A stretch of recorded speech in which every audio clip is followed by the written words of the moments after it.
My name is Margaret Johnson. Most folks around here just call me Maggie. I was born 72 years ago right here in Ohio.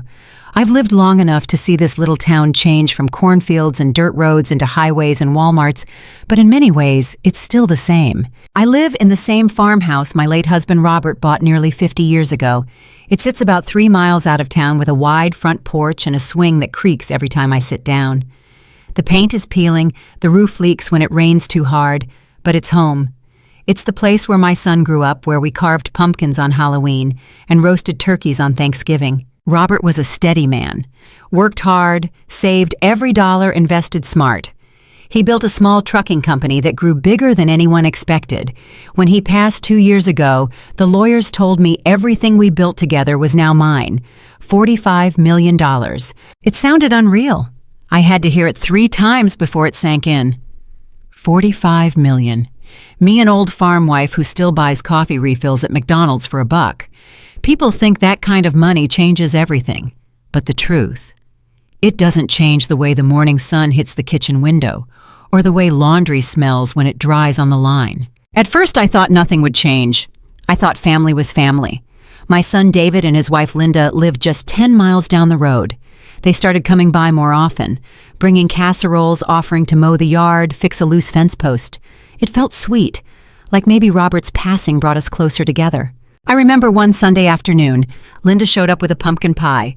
She set it on the counter and hugged me tighter than she ever had before. "Mom," she said, "you've done so much for us. We want you to know we're here for you. Always." I believed her. I believed them both. David would sit out on the porch swing with me, talk about the Buckeyes football season, or the price of gas, which he swore was highway robbery at nearly $4 a gallon. We laughed. We drank sweet tea. For the first time since Robert died, I felt less alone. I should have noticed the little things. The way Linda's eyes lit up whenever money came up in conversation. How David lingered when I sorted the mail, his eyes flicking to bank statements. But I didn't. I was just glad to have them around. The town noticed too. Folks at church smiled when they saw me sitting with David and Linda in the front pew on Sunday. They said it's good to see family sticking together. And it was, or so I thought. Robert always said money can be a blessing or a curse. Depends on how you hold it. I thought he meant taxes or bills or maybe greedy outsiders. I never imagined he meant family. That fall, I started to feel the ache of winter coming. The days got shorter, the nights colder. I wrapped myself in Robert's old flannel and listened to the wind rattle the windows. But I didn't feel afraid. I felt safe, loved, watched over. Like my son and his wife would carry me through the years ahead. I kept busy. Baked apple pies, knitted scarves for the grandkids, even joined a quilting circle in town. Life was simple, quiet, comfortable. Looking back now, I realize that quiet was just the calm before the storm. Because not long after, the tone in David's voice began to change. The visits weren't just about casseroles and football anymore. There were questions, little ones at first, and then bigger, about money, about the future. I didn't see it then, but I see it clear now, the shift, the shadows creeping in. Back then, though, I sat on my porch swing, sipped sweet tea, and watched the sun dip behind the cornfields. I thought my family was unshakable. Unshakable, or so I thought. Sometimes what feels solid is already cracking underneath. The calm before the storm can fool anyone. But even the quietest nights can hide a brewing storm. Subscribe to our channel to follow my journey, because what came next shook my world to its core. The weeks after Thanksgiving felt almost normal. Snow began to fall across Ohio, dusting the cornfields and covering Main Street in a thin white sheet. I shoveled my own driveway as I had always done, and David stopped by to make sure I didn't slip on the ice. He smiled. Linda brought cocoa. It felt nice. But the way she set the mugs down made me pause. A little too rehearsed, a little too sweet. We sat at my kitchen table, the same oak table Robert built back in 1975. Steam rose from the mugs. Linda smoothed her sweater, then leaned forward. "Mom," she said, "you know we love you, and we know you've got a lot on your plate since Dad passed. David and I have been thinking, it might be smart to invest in a new place down in Florida. Just a little vacation home. Nothing fancy. Maybe a few million." I nearly choked on my cocoa. "A few million?" I asked. Her smile didn't falter. David added quickly, "It's not just for us, Mom. It'd be for all of us. Family trips, warm winters. The grandkids could visit. Think of it like a family investment. I stirred my cocoa slow, watched the marshmallow melt. Then I said softly, "Your father worked his whole life to save that money. I'm not rushing into anything like that." Silence. A long one. Then Linda laughed too loud, too quick. Of course, just an idea." But her eyes told another story, sharp, calculating. That wasn't the last time. The next week, David showed up with glossy brochures. Luxury SUVs, the kind that guzzle gas by the gallon. He laid them out on the table. "Look, Mom. Safe, roomy, perfect for the kids. Linda deserves to drive something better than that old Toyota. We could get a brand new Cadillac Escalade, $80,000, with your blessing, of course." I folded the brochure and slid it back. "Your Toyota still runs, doesn't it?" "Yes," he admitted, "but that's not the point." I gave him a look. The same look I gave him when he was 12 and tried to sneak cookies before dinner. He sighed, tucked the paper away and changed the subject. But I could feel it, the shift, like a cold draft seeping in through the cracks of an old house. It wasn't just at home. At church, Linda whispered about private schools. Tuition's only $30,000 a year per child. But think of the opportunities. She said it loud enough for the other ladies to hear, loud enough for them to nod along, like I was supposed to be impressed. At the diner in town, David dropped hints about property taxes and inflation eating into savings. He spoke like a man rehearsing lines, and the way he said savings, his eyes flicked to me. Always to me. I smiled politely, paid my $5 for coffee and pie, and drove home in silence. By January, the questions turned sharper. Linda stopped asking, started pressing. "Mom, why hold on to it? You're not getting younger. Wouldn't it be better to share the blessing now? See us enjoy it instead of waiting." I looked at her hands. Perfect nails.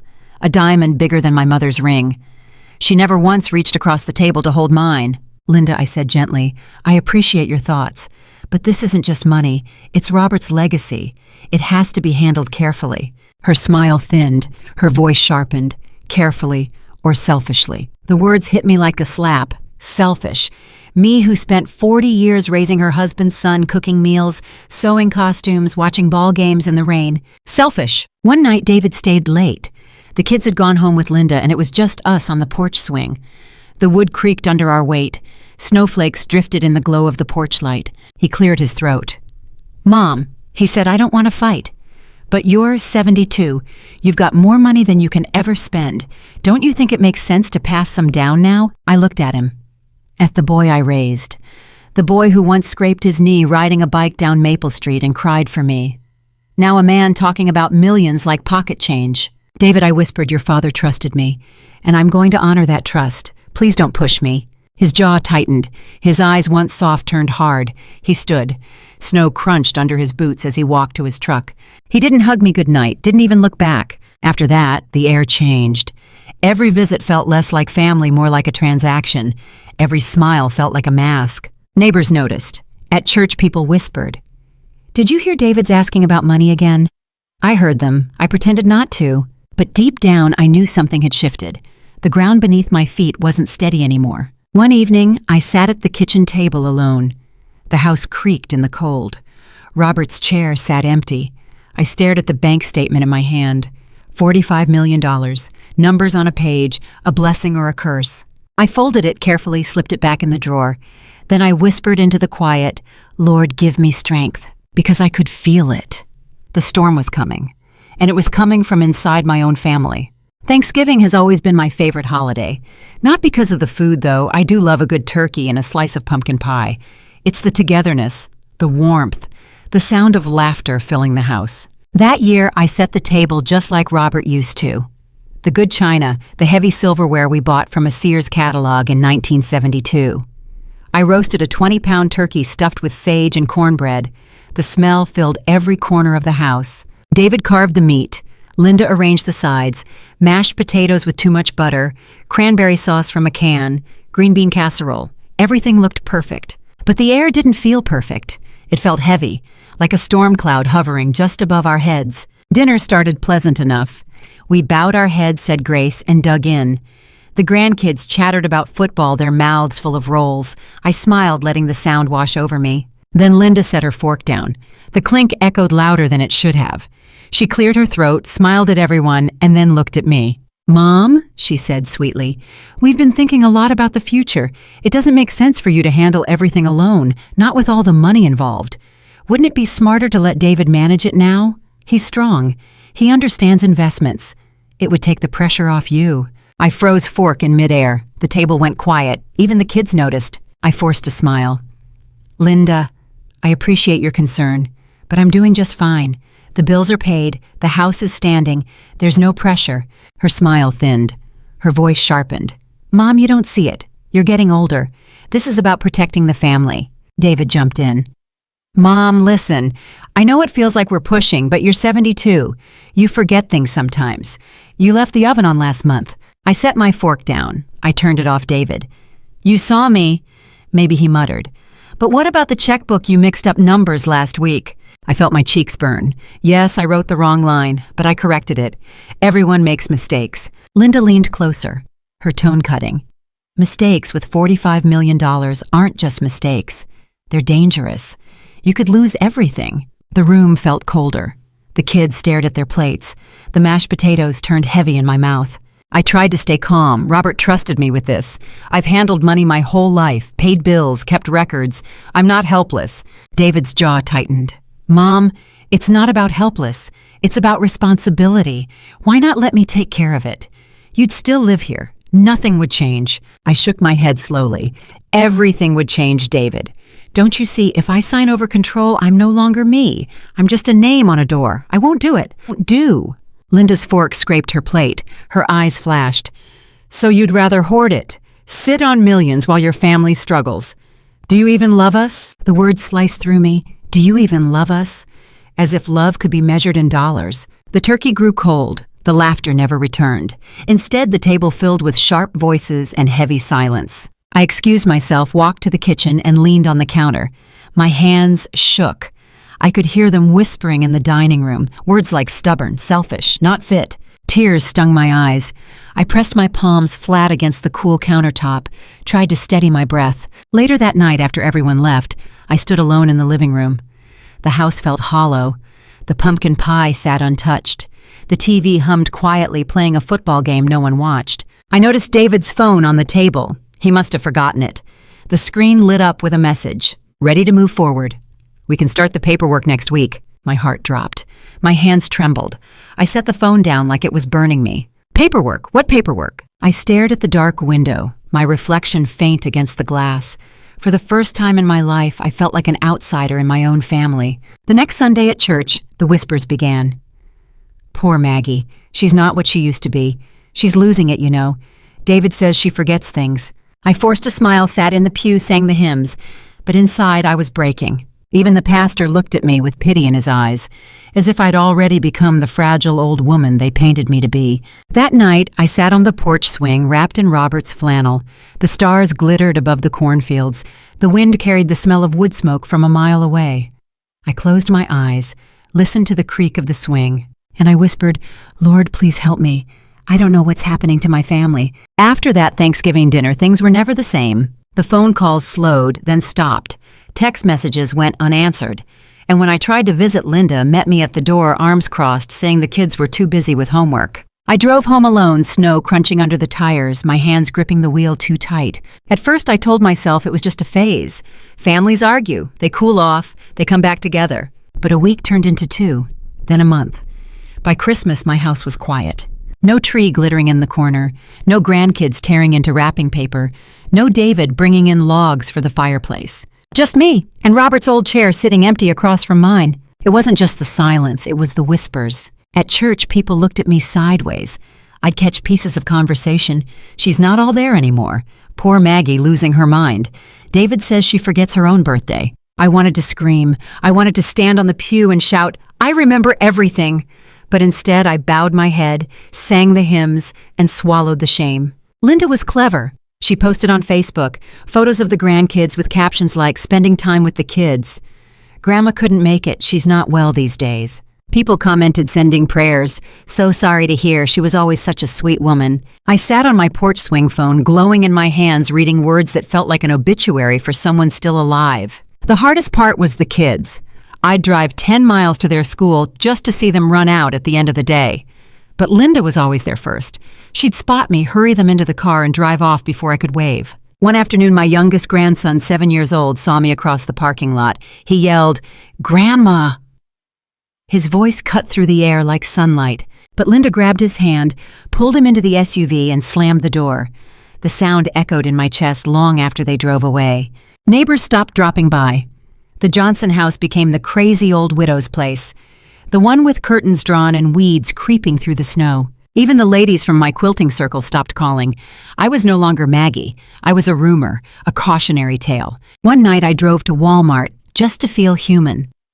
I walked the aisles slow, looking at canned soup, discount towels, Christmas lights on clearance, anything to feel normal. At the checkout, the cashier smiled politely, but her eyes said pity. I went home with a plastic bag and an emptiness that weighed more than any pound of flour. The winter deepened. January winds howled through the fields. I kept the wood stove burning, wrapped myself in Robert's flannel, and listened to the house groan in the cold. Loneliness settled over me like snow on the roof, heavy, silent, crushing. I tried to pray, tried to believe, but even my prayers echoed back hollow. Then one morning I opened the door to find a thick envelope on the porch, the paper heavy, my name printed bold.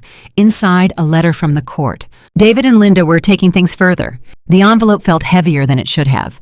I held it in my hands, sitting on the porch swing, snowflakes melting on the paper. My name, my address, the seal of the Franklin County Court. I opened it slow. The words blurred at first, but then they cut clear. Petition for conservatorship. Filed by my own son, David Johnson, and his wife Linda. My breath caught, my chest ached. I read every line. They claimed I was no longer capable of managing finances, that I was at risk of losing the estate, that I needed a conservator, and they wanted the court to appoint David. They said I was confused, forgetful, unstable. They even attached a doctor's note from a clinic I had never visited, and a witness statement signed by Linda. I pressed the paper flat on the table. My hands trembled, but my mind was clear. I knew what this meant. They weren't just asking, they were taking, trying to strip me of the last thing Robert trusted me with, my dignity, my independence, my name. That night I couldn't sleep. The wind howled outside. The house creaked. I sat in Robert's chair, staring at the fire, holding the petition in my lap. Tears burned my eyes, but I refused to cry. Not for them, not like this. I whispered into the flames, "Robert, give me strength. Help me stand." The next morning I drove to town, 10 miles on icy roads. The courthouse loomed gray and cold, but I didn't go inside yet. Instead, I walked across the street to a small law office. A hand-painted sign read Community Legal Aid. Inside, the air smelled of coffee and paper. A young receptionist looked up. "Can I help you, ma'am?" I set the petition on the counter. Her eyes widened. She nodded. "Please have a seat. Someone will be right with you." A man in his 50s with kind eyes and a tired suit introduced himself. "Name's Mr. Carter. Let's see what we've got here." He read the papers slow, nodded, frowned, then looked at me. "Mrs. Johnson, they're trying to declare you incompetent. If they succeed, your son will control everything, every dollar, every decision. You'll need to fight this." I folded my hands in my lap. "I'm not afraid of a fight, but I won't throw mud. I want the truth to speak." He studied me for a long moment, then smiled. "Truth has a way of winning, but only if you stand steady." "Are you steady, Mrs. Johnson?" I lifted my chin. "I've stood through storms before. This one won't knock me down." He explained what would come. Hearings, depositions, medical evaluations. He said David's lawyer would try to paint me as confused, forgetful, unreliable. "They'll test you, trip you up, make you doubt yourself." I nodded. "I've been underestimated before. I'll be ready." That week, the town buzzed with gossip. At the diner, I heard my name whispered. "She's being taken to court. Her own son, can you believe it? Maybe it's for the best. Old folks can't handle that kind of money."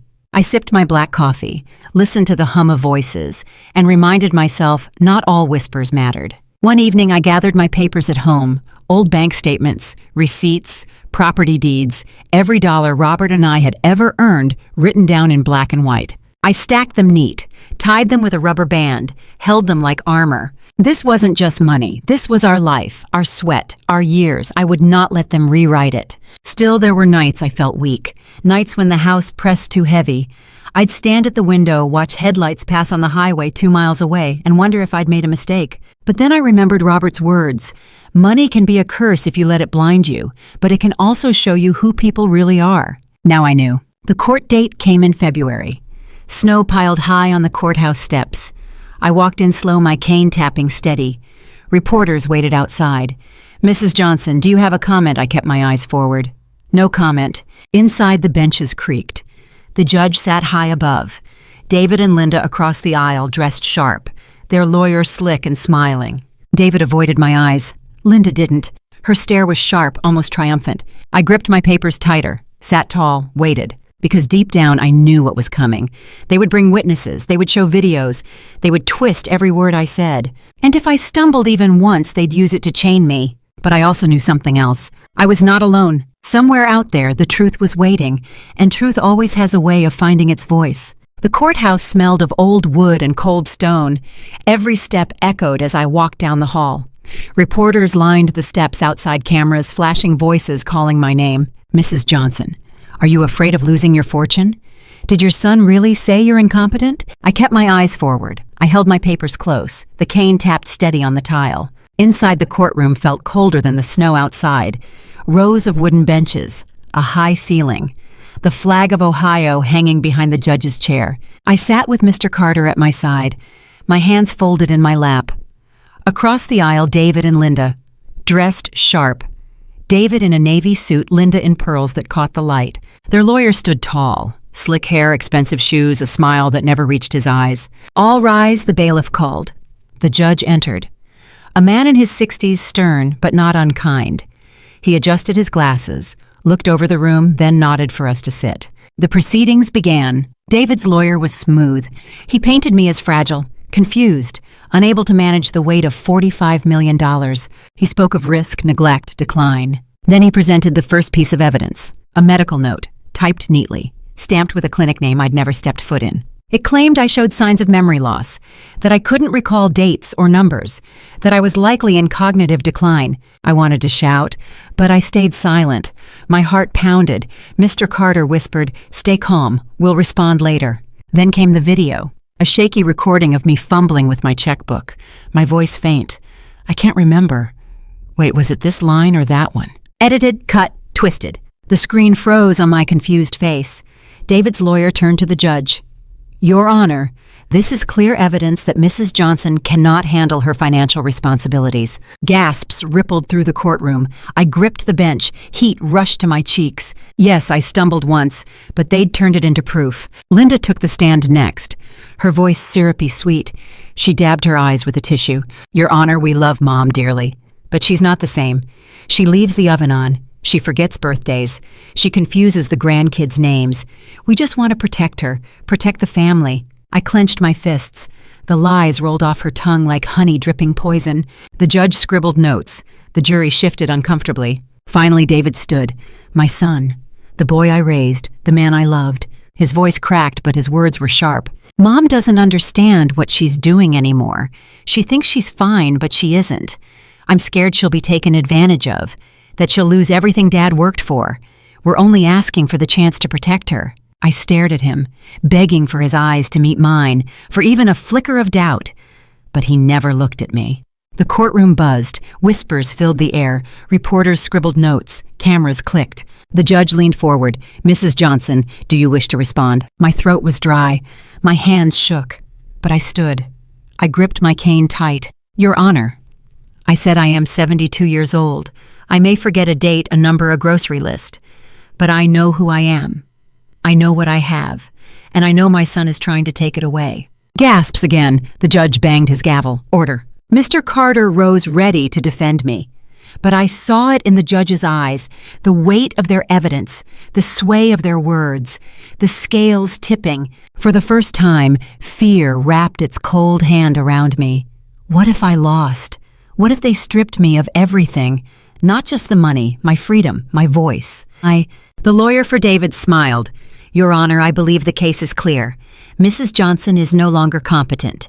We request the court appoint David Johnson as conservator of her estate." The judge leaned back. The room held its breath. I felt my knees weaken. The walls closed in. The gavel lifted. And then, the courtroom doors creaked open. Footsteps echoed on the tile. A voice called out, "Your Honor, I have evidence you must see." The whole room froze. Every head turned toward the door. An older man stepped in, tall with silver hair, a leather briefcase clutched in one hand. His shoes clicked against the marble floor as he walked down the aisle. The judge looked up, irritated at first. "This is a closed hearing. Who are you?" The man stopped, stood tall and said, "My name is Richard Harris. I was Robert Johnson's attorney for over 30 years, and I have evidence that speaks directly to this case." A murmur rippled across the courtroom. Reporters scribbled furiously. Linda's face went pale. David shifted in his seat. The judge narrowed his eyes. "Mr. Harris, why was this not presented earlier?" "I wasn't notified," Harris replied, his voice steady. "But when I learned what David Johnson and his wife were claiming, I knew I couldn't stay silent. Your Honor, I request permission to submit these records." He lifted the briefcase, set it on the clerk's desk, and clicked it open. Inside, stacked neatly, were files, dozens of them, bank statements, property transfers, signed contracts, each one bearing my name, each one notarized, each one recent. The judge adjusted his glasses. "Explain." Harris opened a folder.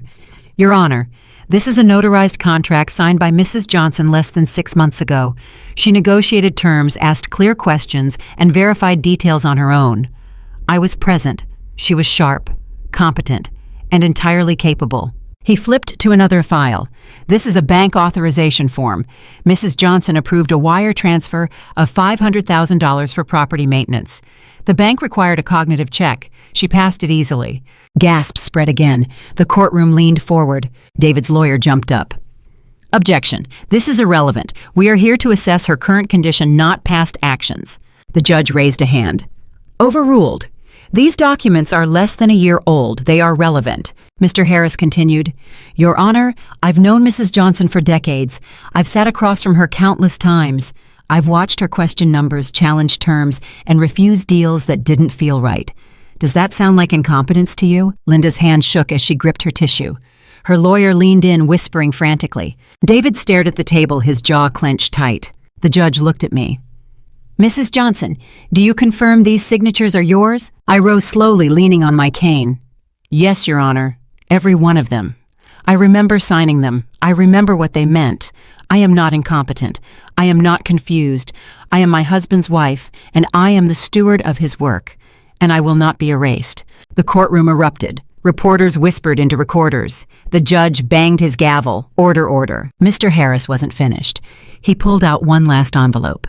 Sealed. Heavy. Marked with Robert's handwriting. "This, Your Honor, is a sealed document Robert Johnson left in my care. He instructed me to reveal it only if absolutely necessary. I believe that moment may be approaching, but I'll defer to the court's discretion." The judge frowned, glanced at me, then at the envelope. "Very well. We'll hold this in reserve." David's lawyer tried again. "Your Honor, surely we can't let one man's opinion outweigh medical documentation." Mr. Harris turned on him, eyes sharp. "This isn't opinion. These are legal, notarized records, and those so-called medical documents were fabricated. I checked. That clinic closed 5 years ago. Whoever signed that paper committed fraud." The room gasped louder this time. The judge's face hardened. "I'll be requesting an investigation." Linda dropped her tissue. David muttered something under his breath. The slick lawyer paled. For the first time, I felt the weight lift, the scales tilt back, not in whispers, not in rumors, but in truth. I sat taller, my hands steadier, my voice stronger, because I wasn't alone anymore. Robert's old friend, his trusted lawyer, stood beside me, and with him the truth. But still, the battle wasn't over. The judge leaned back in his chair. "We will recess for the day. Further evidence will be reviewed. The court is not ready to deliver a verdict." The gavel struck. The sound echoed like thunder. I exhaled, the hardest breath of my life. As the crowd filed out, Harris touched my shoulder. "Stay steady, Maggie. The truth is on your side, but they won't give up easily. They'll come harder. Be ready." I nodded, grateful but wary. Because he was right. The storm wasn't over. It had just shifted. When court resumed, the air felt different. The benches creaked under the weight of expectation. Reporters lined the back row, their pens ready, their cameras clicking. The judge entered robes, swaying gavel in hand. "All rise." I stood leaning on my cane. David and Linda rose too, their lawyer whispering urgently, their eyes hard. Mr. Harris carried his briefcase. Mr. Carter adjusted his tie. And I prayed silently, my lips moving without sound. The judge cleared his throat. "I have reviewed the evidence. On one side, we have allegations of incompetence. On the other, we have notarized records testimony from long-standing counsel and evidence suggesting fraud in the documents provided by the petitioners. He paused. The room held its breath. I find the petition for conservatorship to be without merit. The court denies the request. The gavel struck, one sharp crack. The sound carried like thunder. Gasps filled the courtroom. Reporters scribbled fast. Flashbulbs popped. I exhaled, my shoulders sagging with relief. But the relief was bitter. I glanced at David, at Linda, their faces twisted with shock, and something else, hatred. My son, the boy I nursed through fevers, the man I cheered for at football games. He looked at me like I was the enemy. The judge wasn't finished. He raised the sealed envelope. This will remain in court custody until further review. If relevant to future disputes, we will examine it. Until then, it remains sealed. He set it aside, banged the gavel again, and adjourned. The crowd spilled into the hallway. Voices buzzed. Johnson case denied. She beat her own son in court. Fraud charges might be coming. Microphones thrust toward me. Mrs. Johnson, how does it feel to win? Do you think your son will appeal? I pushed past. No comment, no smile, no victory lap. Because it didn't feel like winning. It felt like losing something I could never get back. That night, local news ran the story. 72-year-old widow wins legal battle against her own son. They showed clips of me in court, clips of David and Linda storming out. They called it a scandal, a drama. But to me, it was just heartbreak. I sat in Robert's old chair, the TV flickering the headlines loud, and I whispered, "Robert, I did what you asked, but I've lost our son." Days turned into weeks. Neighbors looked at me different. Some offered sympathy. Others looked away. At church, the pew beside me stayed empty. I tried to bake pies again. Tried to quilt. But the joy was gone. The laughter, the family dinners, the sound of grandkids running through the hall, all gone. The house felt too big, too quiet, too heavy. One morning, I packed a suitcase. Just clothes, just what I needed.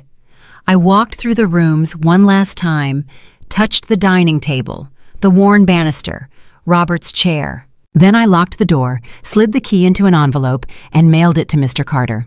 The house was a shell now, and so was I. I drove west, across miles of flat land, snow melting into muddy fields, cornstalks cut short waiting for spring. It took 10 hours to reach Kansas. Evelyn, my cousin, was waiting on the porch. Her house was smaller, paint peeling, but warm. The smell of chicken soup drifted through the door. She hugged me tight. "Stay as long as you need, Maggie. You're safe here." I cried for the first time in months. In Kansas, the nights were quiet. No reporters, no whispers. Just the sound of wind through endless fields. I sat on Evelyn's porch swing, rocked slow, watched the stars spill across the sky, and I thought maybe this is where I'll spend the rest of my days, far from the town that judged me, far from the son who betrayed me. I whispered into the night, I guess this is it. Family lost, peace found. But even then, deep down, a tiny ember of hope remained. Maybe I'd never see David again. Maybe Linda would never let the kids near me. But maybe, just maybe, the truth still had more to say. Life in Kansas settled into a rhythm. Quiet mornings, coffee on Evelyn's porch, the sound of wind rushing across flat fields stretching for miles. I fed her chickens, helped hang laundry on the line, and baked pies for the small church potluck. People here didn't whisper. They didn't ask about lawsuits. They just asked if I needed more sugar or if my quilt squares were finished. It wasn't home, but it was safe, and safe was enough. Back in Ohio, things weren't safe at all. David's business deals soured. Linda's investment schemes collapsed. They bought a house, too big a car, too expensive, and now the bills piled high. The Cadillac sat in the driveway, gleaming but useless, because the bank account was empty. The Florida dream home was a dream no more, and the whispers in town turned sharp. She turned them down, and look what happened. They should have worked, not begged. One gray afternoon, with boxes stacked high, David climbed into the attic. Dust coated his hands. The old rafters creaked. He found a banker's box labeled in Robert's handwriting. Inside, yellowed papers, a ledger, and one envelope sealed with tape. He carried it down, set it on the kitchen table. Linda slid it open with shaking fingers. Inside was a draft of a will. Robert's words faded but firm. "To my beloved wife Margaret, I leave full authority over our estate. She is to manage and decide as she sees fit. Upon her passing, our son David, his wife Linda, and their children shall inherit the balance. Do not tell them this early. They must learn responsibility first.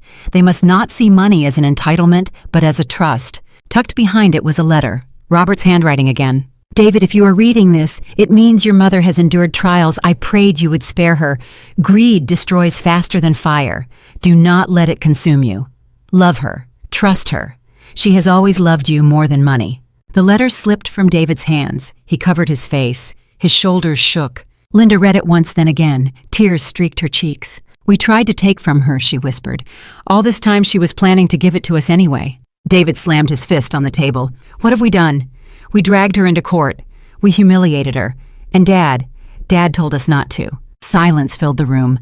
Only the hum of the refrigerator. Only the weight of shame pressing down. Then a small voice, why are you crying? Their youngest son stood in the doorway clutching a toy car. David pulled him close, hugged him so tight the boy squirmed. Because David whispered, we hurt Grandma, and we have to make it right. The next morning they packed the SUV. Not with boxes, not with furniture, but with hope. David drove. Linda sat in silence. The kids napped in the back. Mile after mile, Ohio faded into Indiana, then Missouri, then Kansas. 11 hours on the road. 11 hours of silence broken only by, we'll find her. We'll tell her. We'll beg. Meanwhile, I sat on Evelyn's porch swing watching the sun dip low. The sky turned orange, then purple, then dark. I had just set a pie to cool when headlights cut across the gravel drive. An SUV crunched to a stop. My heart skipped. I gripped the porch railing. The doors opened, and there they were. David, Linda, and the children. I froze. The pie cooled untouched. My breath caught in my chest. David stepped forward. His voice broke. Mom, we're sorry. We were wrong. We found Dad's letter. We know now. Please, please forgive us. Linda's face was streaked with tears. She held out the envelope, her hands trembling. But before I could speak, a little body ran past them. My grandson. He flew up the porch steps, threw his arms around me, and whispered, I missed you, Grandma. The world stopped. The walls I built inside me cracked. I sank to my knees, held him tight, and felt his heartbeat against mine. Tears spilled down my face. Not from anger, not from victory, but from love. The love I thought was gone forever. Behind him, David wept openly. Linda, too. The letter trembled in her hand, the shame heavy in their eyes. I stood slowly, pulled my grandson close, and looked at my son. The boy I raised, the man who betrayed me, and the man now begging for forgiveness. The night they arrived, I hardly slept. My heart was still pounding from the sound of my grandson's voice calling me Grandma again. I lay awake listening to the Kansas wind rattle the windows. I thought of Robert. I thought of his letter. And I thought of the boy I raised, now a man brought to his knees by the weight of his own choices. The next morning, we sat around Evelyn's kitchen table. Coffee steaming, biscuits warm from the oven. The letter lay between us, its paper worn from so many hands. David stared at it, his eyes red. Mom, he said, I don't deserve forgiveness. But I'm asking anyway. I see now money blinded me. It blinded us both. Linda nodded, tears sliding down her cheeks. I wanted security, status, things. But I forgot the only treasure that mattered was family. I looked at them. At my son. At the woman he chose. At the children who carried our blood. Anger still simmered, hurt still burned, but love never dies easy. I can forgive, I said softly, but forgiveness doesn't mean forgetting, and it doesn't mean we go back to how things were. If you want a future with me, you'll have to earn it, day by day, step by step. David bowed his head. Linda squeezed his hand, and for the first time in years, I believed they meant it. A week later, we met with Mr. Harris in Kansas. He drove 6 hours just to sit with us. He laid out papers, explained Robert's wishes. The estate, he said, will remain in Maggie's care, but provisions can be made for the grandchildren, education funds, medical coverage, structured trusts. It will protect the money and protect the family. David nodded quickly. Whatever you think is right, Mom. I won't argue again. Linda whispered, no more schemes, no more lies. We'll live within our means. And they did. They sold the Cadillac, downsized to a modest home. David took a job managing a warehouse, honest work, hard work, the kind his father would have respected. Linda got a part-time job at the school helping with reading programs. She still wore pearls, but now they were small ones, real but simple. The grandkids thrived. They had what they needed, not everything they wanted, but enough. As for me, I stayed in Kansas with Evelyn for a time. We quilted, baked, laughed like schoolgirls. But eventually I returned to Ohio. Not to the big house, I sold that. Too heavy with memories. I bought a little cottage just outside town. One story, easy to keep, a porch with a swing where my grandson likes to sit with me, legs kicking, asking about Robert in the old days. Life became quieter, gentler. The scandal faded. People stopped whispering. Some apologized, some didn't. It didn't matter anymore. I found peace not in the money, but in the rhythm of ordinary days. Church on Sundays, coffee with neighbors, the sound of children laughing in the yard. David and Linda carried their burden. The shame of what they tried to do, the memory of courtrooms and lies, it never left them. But neither did the chance to grow. They learned humility. They learned gratitude. And little by little, we learned to be family again. Not perfect, not unbroken, but together. One summer afternoon, we all gathered at the park. The kids played on the swings. David grilled burgers. Linda set out potato salad. I sat on a picnic bench, the sun warm on my face. My grandson tugged at my sleeve. "Grandma," he said, "are you happy now?" I smiled. "Yes, sweetheart, I'm happy." Because I was.